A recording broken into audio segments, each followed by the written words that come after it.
Shalom, damai di hati, saudara-saudara yang saya kasih dalam Tuhan kita Yesus Kristus. Jumpa lagi dengan saya Pendeta Feralina Lahiwu dalam channel YouTube ini. Saya sangat bersyukur kepada Tuhan ketika saya masih boleh lagi menjumpai Bapak Ibu saudara-saudara. Minta maaf saudara-saudara, mungkin YouTube saya agak terlambat ya dalam menguploadnya karena kesibukan pelayanan dan keluarga, sehingga agak keterlambatan dalam mengupload video pembacaan Gemim di minggu berjalan ini. Namun saya percaya bahwa Bapak Ibu saudara-saudara pasti sangat bersuka cita menantikan khotbah dari saya Pendeta Feralina Lahiwu. Saudara-saudara yang diberkati dan dikasihi oleh Tuhan, saat ini kembali saya rindu untuk men-share kebenaran firman Tuhan dalam kitab Efesus. Efesus pasalnya yang keempat, ayat 17 sampai ayatnya yang ke-24. Namun sebelum kita membaca firman Tuhan, mari kita berdoa. Ya Tuhan Allah, saat ini kami akan membaca firman-Mu.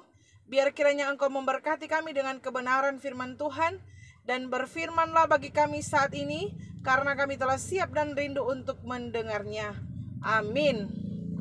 Sekali lagi saudara-saudara, pembacaan kita Efesus pasal 4 ayat 17 sampai ayatnya yang ke-24.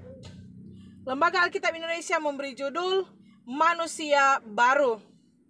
Sebab itu kukatakan dan kutegaskan ini kepadamu di dalam Tuhan, jangan hidup lagi sama seperti orang-orang yang tidak mengenal Allah, dengan pikirannya yang sia-sia dan pengertiannya yang gelap, jauh dari hidup persekutuan dengan Allah, karena kebodohan yang ada di dalam mereka dan karena kedegilan hati mereka. Perasaan mereka telah tumpul sehingga mereka menyerahkan diri kepada hawa nafsu dan mengerjakan dengan serakah segala macam kecemaran.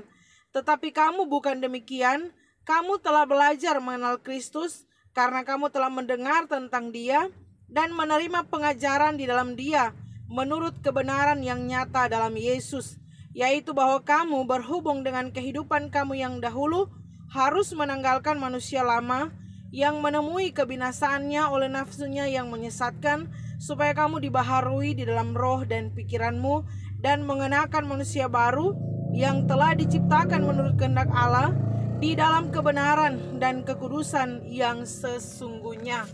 Demikianlah firman Tuhan. Bapak Ibu saudara-saudara yang diberkati oleh Tuhan kita Yesus Kristus, saat ini juga saya dalam perjalanan ya menuju tempat pelayanan saya, sehingga saya menyempatkan diri untuk kembali men-share bagian firman Tuhan yang kita baca di minggu yang berjalan ini. Nah saudara-saudara, apa kabar? Ya puji Tuhan, semoga kita semua dalam keadaan yang sehat, kuat, dan diberkati oleh Tuhan. Saudara-saudara yang diberkati Tuhan, saat ini gereja kita mengangkat tema yaitu pendidikan membentuk manusia baru. Saudara-saudara, sangat menarik tema yang diangkat oleh gereja kita ini, di mana dikatakan bahwa pendidikan membentuk manusia baru. Luar biasa saudara-saudara. Ini mau mengatakan kepada kita semua bahwa pendidikan begitu penting. Pendidikan begitu berpengaruh dalam kehidupan seseorang. Tapi ada saja orang yang tidak peduli dengan pendidikan. Ada saja orang yang acuh tak acuh, ya bahkan mengabaikan pendidikan yang ada, padahal pendidikan akan mengubah taraf hidup seseorang. Orang yang berpendidikan akan tahu mana yang baik dan mana yang tidak baik, saudara-saudara, karena dengan pendidikannya membuat dia belajar untuk mengerti dan memahami kehidupan yang ada. Orang yang terdidik, orang yang berpendidikan akan tahu mana dosa dan mana kebenaran. Sehingga saudara yang diberkati oleh Tuhan kita Yesus Kristus, sesungguhnya dalam kehidupan yang kita jalani, kita selalu dididik oleh Tuhan untuk mau hidup dalam kebenaran di dalam Tuhan. Namun terkadang saudara-saudara, kita acuh tak acuh, kita tidak peduli dengan didikan yang Tuhan hadirkan di tengah-tengah kehidupan kita. Sehingga hari ini kembali kebenaran firman Tuhan memberkati kita semua. Dikatakan dalam ayatnya yang ke-17, Paulus dalam suratnya kepada jemaat di Efesus memberi sebuah penegasan di ayatnya yang ke-17, saudara-saudara. Di sini dikatakan begini, sebab itu ku katakan dan ku tegaskan ini kepadamu di dalam Tuhan. Saudara yang dikasihi dan diberkati oleh Tuhan kita Yesus Kristus, di sini Rasul Paulus berbicara, mengatakan kepada jemaat di Efesus dengan surat yang dia kirimkan kepada mereka. Dia mengatakan di sini, ku katakan dan ku tegaskan kepadamu. Jadi saudara-saudara yang diberkati Tuhan, di sini Paulus tidak hanya sekedar mengatakan, Paulus tidak hanya sekedar berbicara kepada mereka, tetapi di sini adalah sebuah bentuk penegasan di dalam Tuhan, saudara-saudara. Sehingga saya mau katakan di saat ini, orang yang mengerti otoritas, dia akan tunduk, dia akan patuh, dia akan hormat, dia akan dengar, dia akan taat pada otoritas itu. Contoh saudara-saudara, kalau orang punya pimpinan ya, kita punya pimpinan, punya pemimpin. Ketika apa yang ditegaskan oleh pimpinan kita, apa yang ditegaskan oleh pemimpin kita, tentunya kalau kita mengerti otoritas, kita akan tunduk, kita akan dengar, kita akan taat. Contoh saudara, kalau kita bekerja di satu perusahaan, ya, misalkan hari bekerja itu jam 7 pagi, ya. Kalau lewat dari jam 7 pagi, saudara akan ada sanksi. Pasti kalau kita mengerti otoritas, ya, yang dikeluarkan, yang disampaikan oleh pimpinan, maka kita tidak akan datang kerja jam 8, jam 9, saudara-saudara. Karena kita mengerti otoritas. Sehingga di sini penegasan yang disampaikan oleh Rasul Paulus merupakan otoritas dari Tuhan, saudara-saudara. Makanya dia katakan, ku katakan dan ku tegaskan kepadamu di dalam Tuhan. Ini adalah sebuah keharusan yang harus dilakukan oleh jemaat di Efesus. Sebuah penegasan. Ini sesuatu yang tidak main-main, saudara-saudara. Penegasan tentang apa? Di sini dikatakan jangan hidup lagi sama seperti orang-orang yang tidak mengenal Allah, dengan pikiran yang sia-sia dan pengertiannya yang gelap, jauh dari persekutuan dengan Allah. Jangan hidup lagi. Ini mau mengatakan kepada jemaat di Efesus, menunjuk pada suatu keadaan bahwa mereka pernah hidup dengan cara seperti itu. Ya, mereka pernah jadi orang yang tidak mengenal Tuhan, dengan pikiran yang sia-sia, pengertian yang gelap, jauh dari persekutuan dengan Tuhan. Mereka pernah ada pada kondisi seperti itu waktu mereka tidak mengenal Tuhan. Namun saudara, waktu Rasul Paulus mengirim surat ini, mereka telah mengenal Kristus, mereka telah percaya kepada Tuhan Yesus. Makanya Paulus katakan jangan hidup lagi seperti orang-orang yang tidak mengenal Allah. Saudara yang dikasihi dan diberkati oleh Tuhan kita Yesus Kristus, ini satu hal yang luar biasa. Sehingga ini mau mengatakan kepada kita, saudara, kalau kita pernah melakukan apa yang jahat di mata Tuhan, kalau kita mengenal Tuhan, kita tidak akan lagi berbuat hal seperti itu. Ya, makanya Paulus bilang, jangan hidup lagi sama seperti orang-orang yang tidak mengenal Allah. Kehidupan jemaat di Efesus adalah sebuah kehidupan yang menyembah Tuhan, sebuah kehidupan yang mengenal Tuhan. Memang saudara, orang-orang Efesus ini adalah orang-orang yang menyembah Dewi Artemis, dipercayai sebagai Dewi kesuburan. Ya, tapi mereka telah mengenal Tuhan. Mereka telah hidup dalam Tuhan. Sehingga Paulus kembali meneguhkan iman mereka, menguatkan mereka supaya mereka hidup dalam ketaatan kepada Tuhan. Jangan hidup lagi sama seperti orang-orang yang tidak mengenal Tuhan.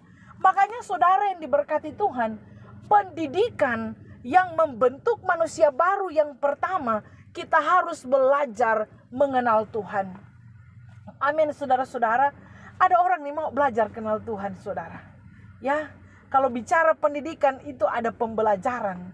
Sehingga penting bagi kita untuk belajar mengenal siapa Tuhan kita. Jangan kita hanya tahu Tuhan, ya, tapi kita harus belajar mengenal Tuhan. Karena kalau cuma tahu, saudara, ya, orang juga boleh tahu artis-artis, nama-nama mereka orang tahu, tapi belum tentu kita kenal mereka. Karena bicara mengenal itu berarti ada hubungan yang erat, ada hubungan yang intim, ada hubungan yang kuat yang tercipta di dalamnya, saudara-saudara. Sehingga ini memberkati kita semua bahwa untuk membentuk kehidupan kita menjadi manusia baru, pertama kita harus belajar mengenal siapa Tuhan kita.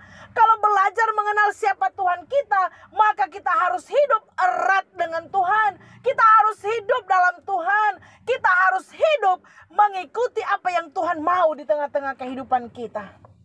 Karena mengenal Tuhan, saudara-saudara, berarti kita punya hubungan yang intim, ya, punya hubungan yang kuat. Suami istri adalah dua pribadi yang saling mengenal. Kalau suami saya, ya, saya tahu apa yang dia tidak mau, saudara. Saya kenal dia, mengenal dia sangat dekat. Sehingga, ya, saya tidak akan melakukan apa yang dia tidak mau. Itu karena itu orang kenal. Iya tuh. Mereka tanya kenal, saudara-saudara. Ya, bagaimana orang mau tahu apa yang dia mau, saudara. Sehingga kalau kita mengenal Tuhan, maka kita akan melakukan apa yang Tuhan mau di tengah-tengah kehidupan kita. Orang yang mengenal Tuhan tidak akan memiliki pikiran yang sia-sia. Ini pikiran yang sia-sia, ini pikiran yang nggak guna, saudara. Ya, pikiran yang omong kosong, pikiran yang pikiran jahat, ya. Ini pikiran yang tidak berguna, saudara-saudara. Tapi orang yang mengenal Tuhan akan memiliki pikiran yang berguna. Karena dia belajar mengenal Tuhan, ya, dia berpikiran so bagus, saudara-saudara. Makanya orang kalau tidak kenal Tuhan, besai dia berpikiran, ya. Dia cara berpikir jahat, saudara. Ya, cara berpikir menjatuhkan orang lain, ya. Cara berpikir mau cungkel orang lain, saudara-saudara. Ini pikiran-pikiran yang sia-sia, saudara. Ini pikiran-pikiran yang tidak mengenal Tuhan. Sehingga hari ini kita belajar, orang yang mengenal Tuhan dia berpikiran bagus, tidak pikiran jahat. Makanya itu tukang mengiri itu pikiran jahat, saudara. Berarti dia tidak mengenal siapa Tuhan kita. Kalau orang lain diberkati kadang-kadang mengiri, ya. Oh Tuhan, kepakon dia diberkati kita nyanda. Ini tuh pikiran sia-sia, saudara-saudara. Sehingga mari kita mau belajar mengenal Tuhan di tengah-tengah kehidupan kita. Bahkan firman Tuhan mengatakan, kalau kita mengenal Tuhan, kita tidak akan jauh dari persekutuan dengan Tuhan. Ada banyak orang tidak lagi mengindahkan persekutuan. Saudara yang diberkati Tuhan, persekutuan ini bicara kehidupan kita di dalam Tuhan, saudara-saudara. Bersekutu dengan Tuhan sehingga kita jangan jauh dari persekutuan dengan Tuhan. Jangan seperti beberapa orang yang melakukan kehidupan yang jauh dari Tuhan, ya, tidak mau hadir dalam persekutuan, ya, tidak mau hidup dalam persekutuan. Dia cuma suka jo senang-senang, happy-happy, ya. Dia ini mau tahu dan tuh persekutuan. Selama dia batang hidungnya pernah muncul di kolom, di gereja, saudara, dia pusing, ya. Itu tuh orang yang tidak berpendidikan dalam Tuhan. Acu tak acunya peduli, saudara-saudara. Tapi orang yang dididik dalam Tuhan, dia mengenal Tuhan, dia tidak akan jauh dari persekutuan. Sehingga saudara yang diberkati Tuhan, mari kita hidup dalam persekutuan dengan Tuhan. Kalau orang mengenal Tuhan, orang akan hidup dalam persekutuan. Orang yang akan jauh dari persekutuan, ya. Bersekutu dalam kehidupan keluarga dengan Tuhan, tapi juga dalam persekutuan jemaat. Kalau orang anggota jemaat, mari berjemaat, saudara. Kalau orang anggota gereja, mari bergereja. Jangan cuma nama tercatat, martoranya pernah muncul. Ya, kalau mau bilang kan pakai malu sedikit, iya tuh saudara-saudara, malu Pak Tuhan, saudara. Ya, Tuhan memberkati orang kehidupan, diberikan nafas, diberikan kesehatan, kekuatan, tapi dalam orang kehidupan, orang tidak mau tahu dengan apa yang Tuhan mau dalam kehidupan kita. Orang ini mau bersekutu dengan Tuhan. Tapi hari ini firman Tuhan mengingatkan kita, mari kita menjadi pribadi-pribadi yang mengenal Tuhan dalam kehidupan kita. Dan yang kedua, saudara-saudara, ya, hari ini firman Tuhan memberkati kita, dikatakan, ya, manusia baru itu adalah orang yang sudah dibaharui dalam roh dan pikiran. Saudara yang diberkati Tuhan, dibaharui. Ini bicara apa? Ini sesuatu yang diperbaiki. Ya, dibaharui ini diulang lagi, dibentuk lagi, saudara-saudara. Ya, kalau rusak dibentuk, diproses, saudara, sehingga jadi bagus. Makanya itu lagu bilang tuh, yang sudah rusak dibetulkan dengan penuh kasih sayang. Ada kan lagu itu, saudara-saudara, ya. Yang sudah rusak dibetulkan, inilah dia, saudara, dibaharui. Jadi manusia baru adalah orang yang sudah dibaharui di dalam roh dan pikiran. Ya, makanya Paulus mengingatkan kepada jemaat yang ada di Efesus bahwa mereka sudah dibaharui dalam roh dan pikiran. Jangan menjadi orang-orang yang bodoh, ya, yang memiliki kedegilan hati. Kedegilan hati ini bicara apa, saudara? Ini degil, ini keras hati, ya. Kepala batu, keras kepala, tidak mau terima nasihat, itu tuh degil. Ya, ada banyak di antara kita yang degil hati, kedegilan hati, keras kepala, kepala batu, nih mau dengar nasihat, nih mau dengar arahan, itu degil, saudara-saudara. Makanya orang mesti bertobat. Amin, Bapak Ibu Saudara. Ya, sehingga ini firman ini memberkati saya secara pribadi, tapi saya percaya memberkati Bapak Ibu Saudara semua. Ya, jangan hidup seperti orang-orang yang tidak mengenal Tuhan. Jangan hidup seperti orang-orang yang tidak dibaharui, saudara-saudara. Padahal kita sudah dibaharui dalam roh dan pikiran kita. Makanya orang yang dibaharui, DP kunci itu ada di hati, saudara. Ya, DP hati baik, DP hati bagus, nyandak degil. Makanya orang kalau keras hati susah dia berdamai, saudara. Orang kalau keras kepala batu, dia susah untuk mengampuni.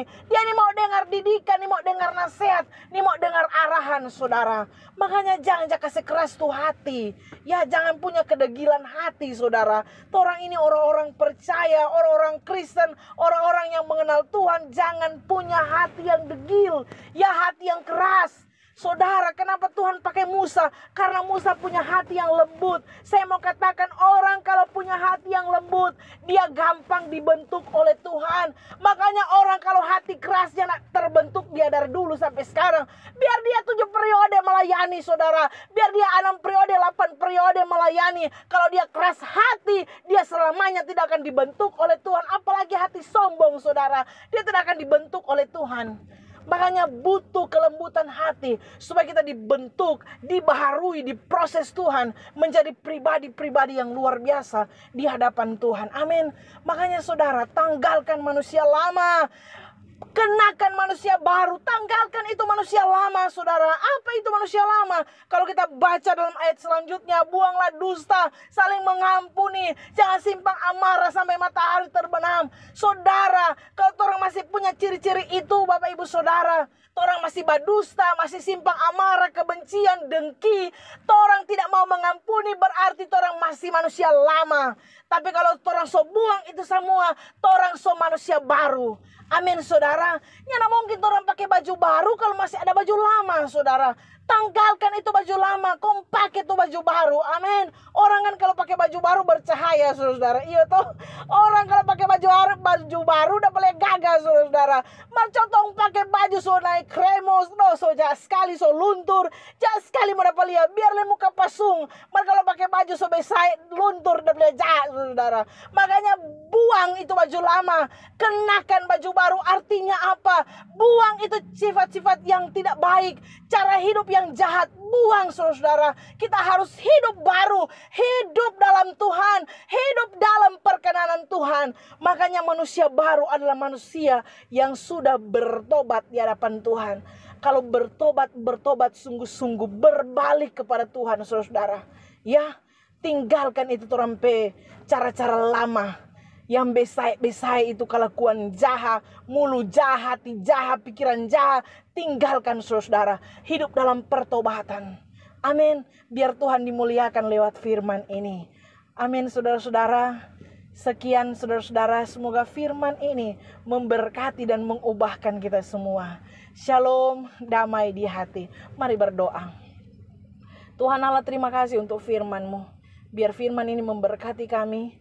Dan ajar kami untuk hidup menjadi manusia baru di tengah-tengah kehidupan kami.